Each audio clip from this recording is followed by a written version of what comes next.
Hello, Maxwell. So excited to chat with you today. I know we're going to have a lot of fun because I think you and I have some shared interests and passion. And anytime we bring an entrepreneur onto the show, we know it's going to be great conversation because we're talking about our favorite thing ever, which is building a business. So thanks for coming on to Millionaire University today and being willing to share all of your genius and expertise with our audience. Thank you so much for having me. Absolutely. It's going to be fun. So, why don't you give us a little bit of background? Because you've been at this game of building businesses and working in the entrepreneurship space for a long time. So, give us a little insight into where you began and get us up to the present day. Yeah, good question. So I actually began, I wish I was one of those entrepreneurs that began when, I was like 17 and all that type of stuff, but it was actually five, six, mid 20s when I started.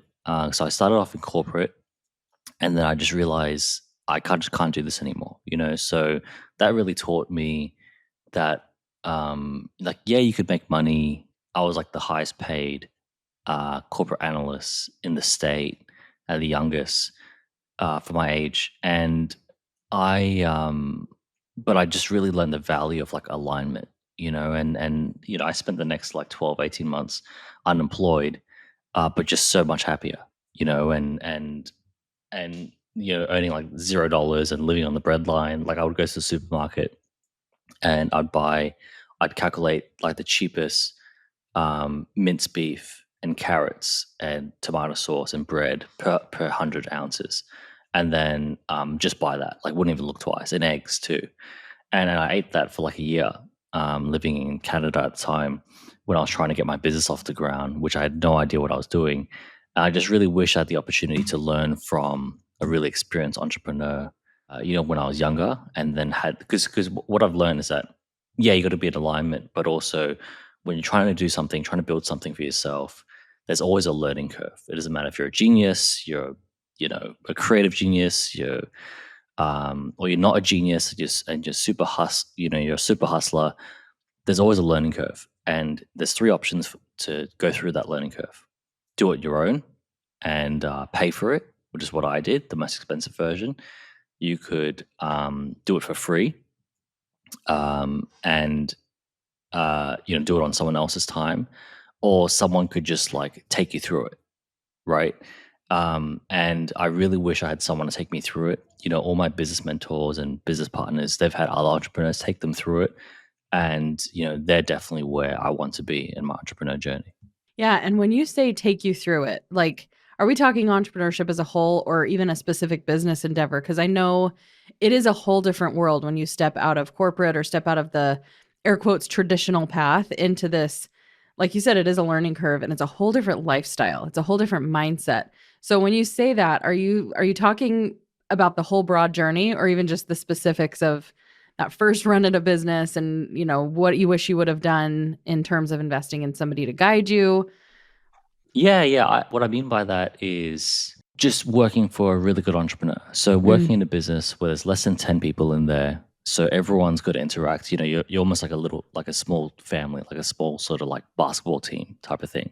And where you're direct reporting to everyone, everyone cross communicates and everything. And working in that, and if you could work in a business like that, that's doing like $5 million or more, like that's just so golden. That's like the the Ivy League MBA of entrepreneurship that you could do, and you get paid to do it. Like, how cool is that? Right. Mhm. So I really wish I could find that, and I wish that there was more of those, and just yeah, that's the secret sauce. Yeah. I love that. I think that's a path that not a lot of people are even aware that exists to try something out like that instead of just diving into your own thing. And unfortunately, we don't really learn that until it's a little bit too late.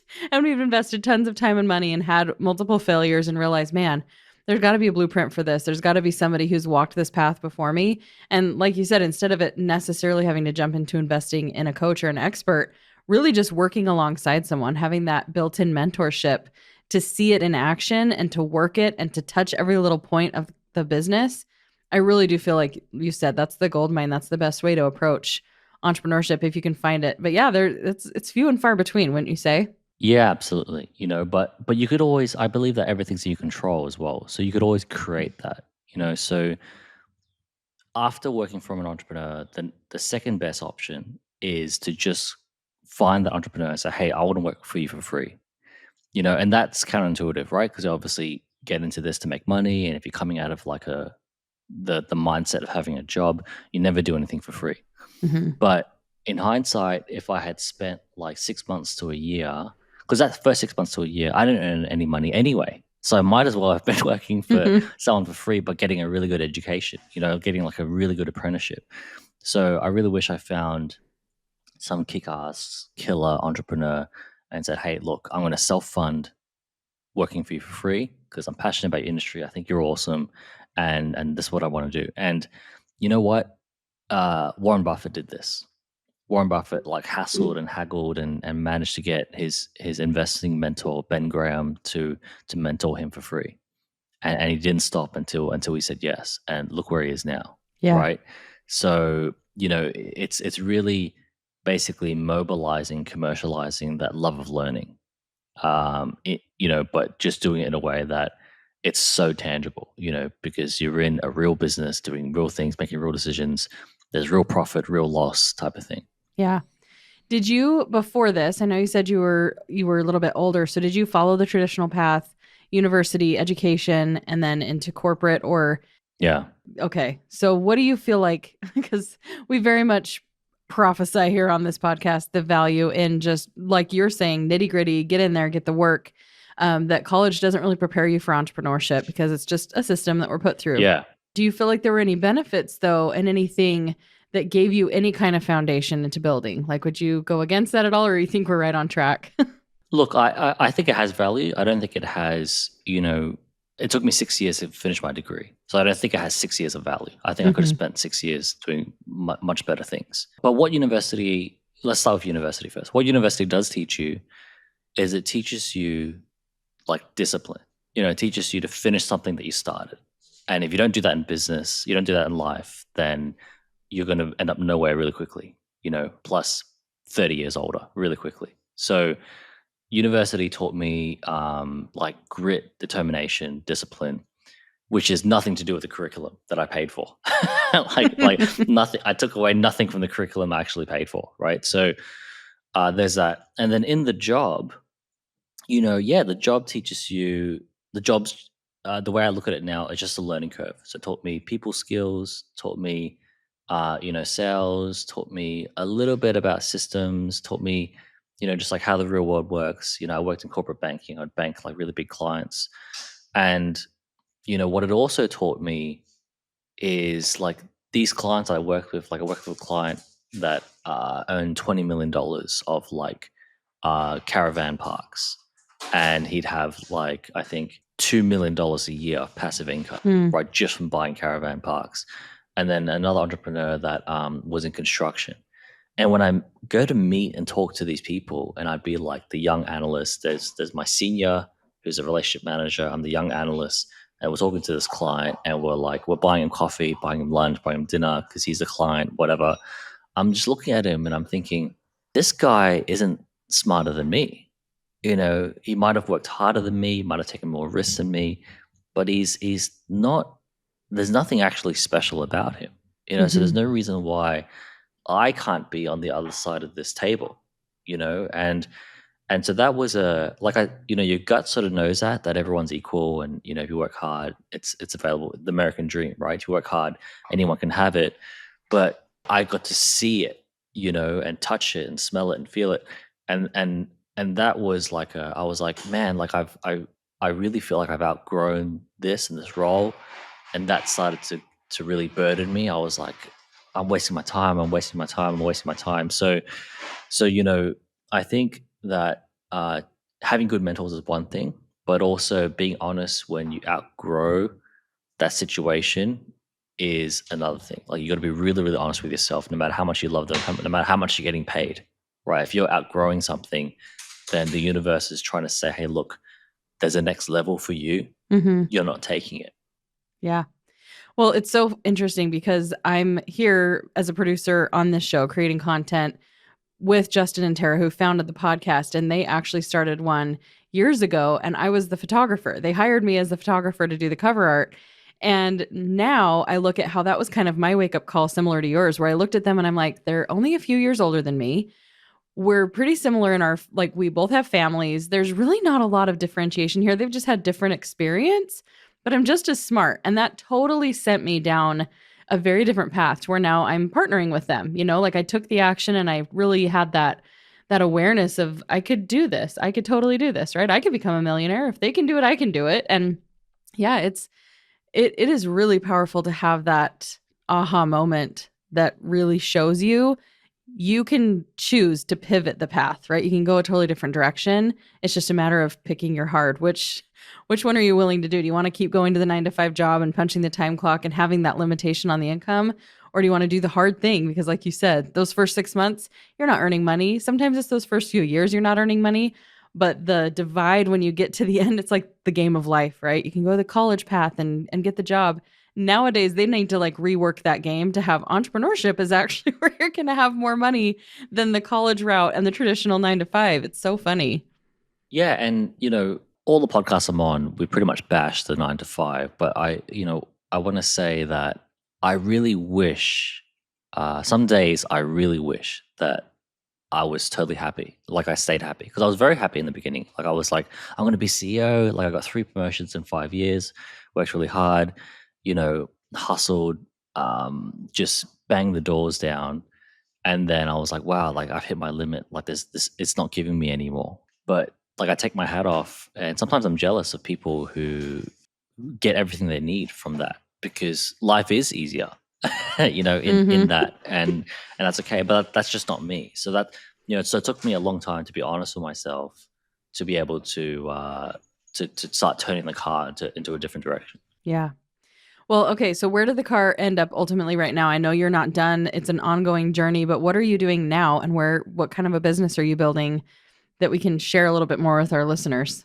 Yeah, so I went from corporate to building an online education business, and that did pretty well. So we got to like $2 million in revenue in less than 2 years, and we didn't make any money for the first 4 months. So that was all done in like the second half of that. And I then burnt out of that business because I sort of outgrew that one as well, and I felt really guilty about leaving that business. So my business partners bought me out, but I was just like I wasn't sleeping. Like I felt anxiety. I had pins and needles in my legs, like before team meetings. So I was like, I want to leave, I want to leave, I want to leave. But I was like, this is my baby, and I counted at the time I was responsible because I was a CEO. I was responsible for 23 team members, including myself, 9 mortgages, 6 single moms, right? So, I felt like just I had to solve every problem, I had to save everyone, like all these stupid things, that in hindsight, it's, yeah, you know, when you make a good breakup, I believe all breakups are good, right? Like all breakups are good, all divorces are good. They cut like the cancer off to like a new tree to grow. So I then exited that, and then I was just a bit lost for a while, but I was investing, and one of my investments was in ScoreApp. So my business partner messaged me, Daniel Priestley, the founder of ScoreApp, said, "Hey, look, we've got this app," and I was like, "Wow." I know exactly what this is. I know what quiz marketing is. I know how it works because we actually use it. We use it in our business to generate like 250, sometimes even 500 leads a month. But we Frankensteined our own stupid version. We glued together a bunch of Google Sheets, Google Forms, emails, Canva, graphic design, all this stupid stuff, and it wasn't 20% as good as what he has, and it cost $10,000 in 8 weeks. And he said, "Well, the app we've built because my business, the other co-founder was a web developer. We have a free version, right? So, yeah, $10,000 for free, no brainer." So I invested as an angel immediately, and then I invested 3 times in total. So I topped up and topped up again, and then I was like a partner, sort of like advisor to the business. I brought all my clients over from my old business, so we helped Score Up to hit its first 1,000 clients. And then just in the last year, I said, "Hey, does the team have any team members in Asia Pacific? Because I live in Singapore." They said, "No." He said, our client base concentration is really focused on the UK right now, where the core team is basically London. Like, I don't know, 70% of the clients are from London. And we have a lot of clients. We have 7,000 paying clients. It's a big business. Like we do 7 million dollars a year. And I said, okay, well, what about if I copy and paste what's working in London, in Australia, Singapore, Malaysia, Asia Pacific? And he said, yeah, that's a no-brainer. I said, great. I love no-brainers. Let's do it. So yeah, I basically just hold like a executive regional role, which is great. But I originally started as an investor. Hmm. So is that the primary thing you're focusing on now? And I want to go back and rewind a little bit to having the education business, having the courage to know when it's time to cut ties. I feel like we went through this honeymoon phase of all of the opportunity with online funnels and education and everything like that. And, I'm very much still in that world to a degree, but I feel like Nice. there was That's the this, best time. That's yeah, the best phase. yeah. But like that shift is there's so many people who have similar stories to you where they burn out and they've built something. Maybe it started as like, maybe not the intention to have that many team members, to have that kind of responsibility. You're just testing the waters. You're trying out this really cool thing. And then before you know it, you wake up and you're a CEO and there's a ton of responsibility. So I want to go into that just a little bit more too. But is that at this point, because was there a desire to simplify and have the income be a little bit more passive and work more narrowed in, or are you working on multiple businesses, multiple endeavors while doing ScoreApp as well? Yes, I'm doing multiple, but it's taken me a time to get here. So, burning out 2, 3 times in a row has taught me that all external problems, including burnout, actually start internally, which makes sense, right? Because I'm the common denominator. And what I mean by that is it took me 3 burnouts to really learn about myself, Mhm.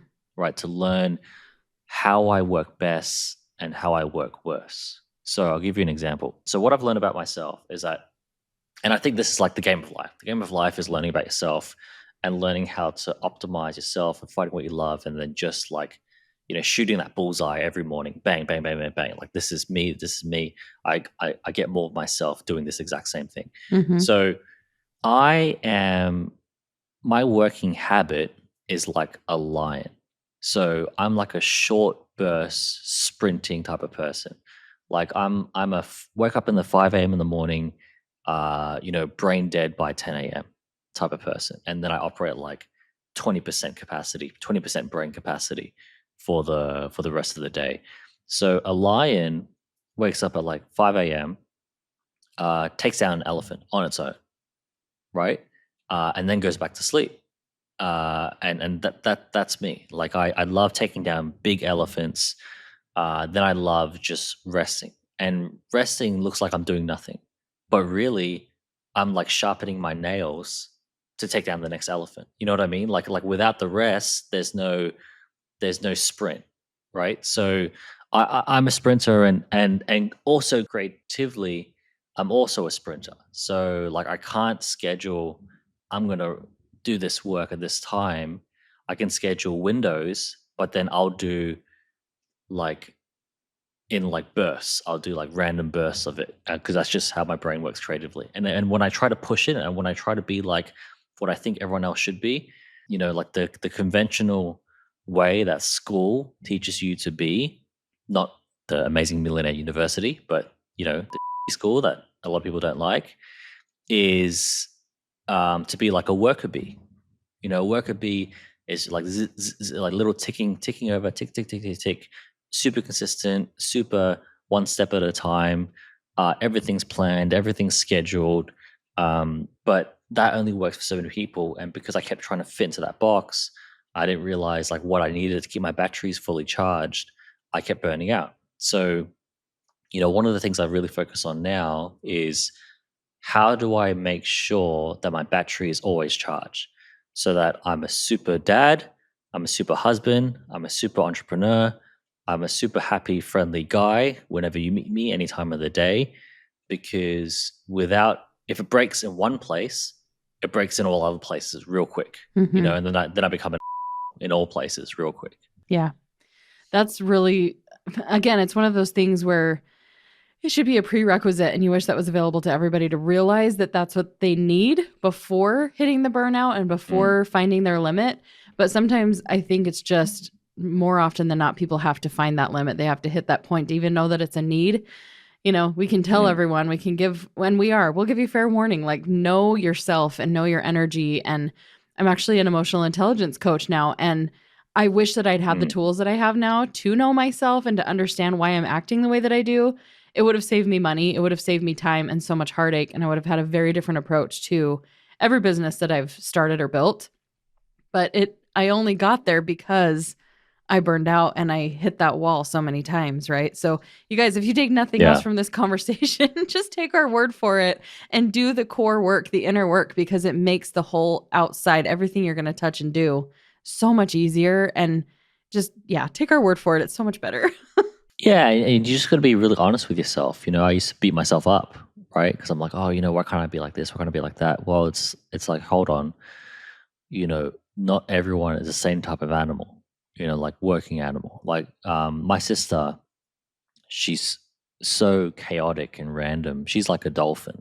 So dolphins are awake all hours of the day, and they also randomly sleep all hours of the day because they're actually mammals, like they're not fish. So they can't breathe underwater. They need to. That's why they need to go up for air. So my sister's like a dolphin. Like she's just so random and randomly creative, randomly does work. Like she can't schedule anything. But as soon as she stopped beating herself up about that, her business started to work. She's like, okay, well, what if I just own the fact that I perform best as a dolphin, and like me, like I own the fact that you don't see me do any work past like 2 p.m. because I'm brain dead, and I just feel really guilty. Like, people would see me like, oh, you don't even work, like you're like napping at like 2 p.m. I'm like, yeah, but well, I've just taken down an elephant. So, but it's like you just got to own who you are, what you want, what works for you, because that's going to be what works best. Yeah. Yep. Super powerful, super good to know. Along that line, kind of, I want to talk a little bit more about quiz marketing because this is something that I geek out over. This is something I love that I've built for people. Before we even dive into maybe the nitty gritty, I'm curious your take and what you guys have done and ScoreApp has done to integrate AI with something that is a very human approach to marketing. And like, what have you guys done to incorporate that in so that it's still a relevant thing? It's still a relevant offer, and having people utilize quizzes where there is so much opportunity to automate that and use that to help you generate more revenue. Yeah, good question. So, what's quiz marketing? Quiz marketing is like the really common example of quiz marketing that everyone would have seen or would have done before is, find out which body type you are so that you can get a personalized nutrition and workout plan for you to hit your summer goals in half the time, right? That is really common. And, you'll be either your frame will either be small, medium, or large. And based on your frame, we're going to give you the best things for you to make the fastest results for you at the gym, right? So that's essentially quiz marketing. So it's like assessment tool that provides personalized feedback, a personalized insight, and it's very compelling for all those reasons. It's personalized, it's two-way, it's immediate. It's not like, hey, look, we're going to call you later to fill out this assessment. The calculations and everything is done immediately. So that's really cool because people want things now. And also people love to measure themselves as well. Okay, look, I'm 20% of the way from my goal, like 10% away. Like to visualize that and measure like something that's intangible is how you get results. So that whole thing is essentially a marketing campaign in its own, like a quiz marketing campaign. It used to take about a day and a half for someone to get set up on the platform to use it. It's a bit like setting up a website. You got to set up the website, you got to move pictures around, you got to like write all the copy, right? You got to, what's this title, what's this, colors, font, bullet points, all that type of stuff. But now we've integrated an AI wizard that it puts you through a quiz, like the AI wizard quiz, and then it'll write your marketing campaign for you. So it'll write about 6 to 7 hours of copywriting for you in about 5 minutes. Wow. So then you got draft 1, 2, and 3 done in the quiz funnel parameters, and then you just go in and publish and polish up your final version. That's amazing. Yeah. I love it and I hate it at the same time because as a copywriter. Like it's one of those skills, right? I've had to pivot a little bit because that was something that I was able to bring in a skill set combined with technology and be able to do that for people. And I think there's still opportunities in there, as a skill set, but it's really amazing. And when AI came into the equation, I was like, okay, we're going to have to reassess this because if I can just plug a little robot into this that can basically do my job, where does the human side of this fit in? Like, what can I do to facilitate? But that's amazing because I know firsthand, even using AI, sometimes if it's not geared specifically for the tool, like if I'm just, on Claude or something, it's not really taking into consideration that very specific thing that I'm trying to do. And I almost have to train it. So to have that wizard that already knows what it's there to do is really powerful and such a time saver. I love that in and of itself, quiz marketing shortcuts and does so much of our job for us. But then even having that level up to have it do even more of the work in building out the tool for us is pretty cool. Yeah, and as a copywriter, think of it as like I don't think it'll ever replace copywriting. Like it's doing a damn good job now, but I see it as like inspiration. Like in university and in school, I was always really bad at like starting an essay, but I could always finish an essay. I could always like um look at something and someone else has done. Like, oh yeah, cool. I would add this. I would add that. And I was always good at like critiquing things, but not good at like um, structuring it and planning it and actually getting the plane into the air. Yeah. So that is how I would think about it. It's like the ultimate. It's like the endless box of inspiration. Mm-hmm. Yeah. So when we are thinking about that, I know we've done some episodes on this, obviously, with quiz marketing, but what do you see even now with people wanting instant gratification? I know you said this is something that's getting delivered, it's giving them insight. What do you think the main appeals are? And as a business owner, like why should everybody be using quizzes? Look, so there's two parts to it, right? The bodybuilding quiz, the personality quiz, which is also very very common that you would have done before. Like they are all compelling because yeah, they tell you something that that you want to know, an outcome. They give you like a logical result that you're looking for. But there's also like the emotional pull. So the emotional pull is that it's a little like ego tickle. It's like, okay, well, what's mine? Where do I rank? Where's my like? It's like a pull on status. We all love status. That's why we buy nice cars. That's why we overpay for cars. We overpay for clothes. We overpay for watches. We overpay for my Apple MacBook when I could just get a Windows, right? But everyone wants to know where their status is, and everyone wants to elevate their status, and that's like the invisible hand that's behind the scenes that makes it really compelling. It's like that the X factor you can't quite put your finger on Mm-hmm. is that. Hmm. Yeah, I love that. I found that in my experience in building quizzes that I love the personality quizzes. Those are the ones that I typically build. And it is that very thing. It's the emotional pull and it's that desire to understand Mm. ourselves more, which I think that's even the reason that we love AI because people can get burned out on people, right? I can talk to my husband for hours and he's eventually going to get a little exasperated if I'm still trying to talk through something and I can go to AI and I can get that insight. And so bringing in that human component to create this connection to, and I think this is where context is important, right? Like I can ask AI to build the quiz, we can use a really cool app like ScoreApp, but then also understanding what is the human experience I want to guide somebody through? Like, what do I know about them? And what do I know about my ideal client?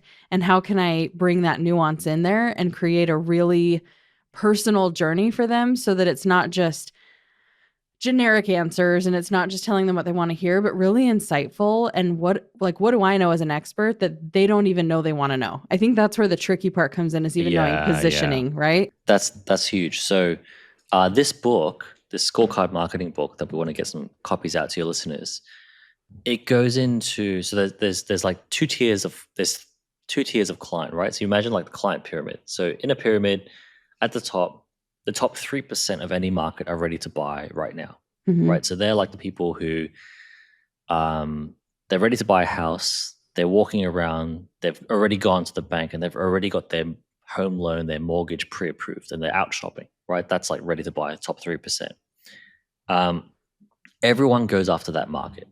But the problem with going after that market is that they've typically uh, decided already decided who they're going to buy from, right? Because that person got in front of them 6 months before. You know Mm-hmm. what I mean? So if you're out shopping for a house and you've already got a home loan, then all of a sudden, like Chase Bank comes up to you and says, "Hey, look, we've got this home loan discount. Do you want to move your home loan to us?" It's like, oh, I don't know. Like I've already made this decision. It's going to make me go backwards to go forwards again. Mm-hmm. Like, yeah, you give me a discount, but like, I want to buy a house. I don't want to keep shopping around. Like, I'm done with shopping. You know, those are people that are done with shopping. Yeah. The next layer down is about 7% of the market, so it's double the size, more than double the size, and they are still in shopping mode, but they haven't shopped yet. Mm. You know what I mean? So they're the best people to get in front of because they're going to buy something in the next one day, 1 month, 6 months, a year, but they haven't decided who they're going to buy from. So they're actually the free open market, you know, that you could go for. So what this app is really good at, it's really good at helping you get in front of, build relationships with that 7%. So then you got 3 plus 7, which is 10. You tripled your market size. Mm. You've gone from 3% to 10%. You tripled your market size, and that is, you know, where the money is. You know, Mm. it's that future investment. That's where the money is, and all the big brands do it. You know, like they don't invest in converting new customers. They just know that's going to happen. They invest in, you know, desire, building as much desire as possible in the marketplace from that next layer down, that 7% of the market that are Mm-hmm. still shopping. Yeah. Makes perfect sense. I've never really thought about it that way. That I think a lot of marketing gurus are telling you to go after that top 3%. Like you don't want to have to convince people, but it's true. It's a little bit of a harder sell because there's a lot fewer people in that tier, and also they've already made up their mind, and you kind of want to come in that sweet spot. And I've found that to be true as I've built out these funnels that are so personal and intricate that I'm able to guide people through, and I'm able to warm them up pretty quickly because I got the insight and I got the data that I really needed to be able to make it much more personal than just your traditional freebie or opt-in, where somebody's coming in and they're, you're delivering it all as a one-hit wonder, something that's a very blanket solution for a very diverse group of people versus being able to really segment that. And I think that's the magical Mm. touch from quiz marketing. The thing that I've loved the most is being able to personalize it and come in and really meet people and build that trust, because we know if you're trying to sell something, trust is so important and you can build that a lot quicker. I've learned that in podcasting. You interview people and they think that you are just the best person ever because you listened. And I think sometimes validating and listening is the connection that we need to make us feel the trust and the connection to people. And then it inevitably leads to sales most of the time. Yeah. Yeah, yeah. Yep. Absolutely. It's pretty powerful. So tell us a little bit about what's on the horizon for you, because we've seen how you've gotten where you are, what you're doing now, and I know you said it's taken you some time to get here, and you're working with ScoreApp, you're doing some other things, and that we will link to all of this in the show notes too. But what's the next steps for you? You know, maybe feeling like you got a little later start, but now you're where you are. So what are you casting your vision on? Yeah, so I want to get ScoreUp in front of as many people as possible. So we're doing a bit of like a roadshow. So, you know, we're reaching out to events in like Australia. I'm even looking at like a US trip to do some like really big podcasts recorded in person in the US. You know, as much digital content and assets as possible. Like if you know, so last year I averaged about publishing one podcast a week. So that's the goal. That maybe one and a half, you know, 1.5 podcasts a week. Yeah. Awesome. I feel like that's such a smart path forward. There's a lot of noise out there, and I think the more that you can continue to do the collaboration, share, get the word out in a it's like very traditional. We're going back a little bit to some traditional marketing. Networking is really where the power is, instead of just make more noise and create more stuff. It's like create really good, impactful, and work with the people that are most relevant and really serve and provide that value. So very smart move. Thank you. Yeah. All right. Do you have anything else you want to leave our listeners with? If they're, a lot of people are on the beginning to middle stages of building their business. As someone who has learned a lot along the way, what is some golden advice you want to give to our listeners? A lot of it's in this book. Have I shared the link for this book already? I haven't, right? No, go ahead and drop that. Yeah. Yeah. So, Scorecard Marketing, best-selling book written by my business partner, co-founder, Daniel Priestley, best-selling author. You would have heard of him before. And if you go to ScoreApp, ScoreApp.com/book, I will get you out a physical copy whilst we still have some surplus copies. If not, we will get you out a PDF so that you can get into the book, create a free account, and start using this to see how it might be able to help you in your business. Cool. I'm excited to check it out. As somebody who's tried different platforms, I'm always looking for the next new thing. So we will link to that in the show notes and make sure our listeners are aware of it if they want to go that direction. Thank you so much for coming and sharing what you have, sharing your personal story, some of those life lessons learned along the way. I know that's sometimes the most valuable content that we can offer to our listeners. So thank you for everything. Amazing. Thank you. Yeah. My pleasure. Absolutely. Anywhere else you want to direct anyone, if they want to follow you specifically, we can link to anything in the show notes. But if they want to follow your personal journey, where should they go? What's the best place? I'm addicted to LinkedIn. So that is probably the best place to get me. Okay. Maxwell Nee is my name on LinkedIn. Yeah.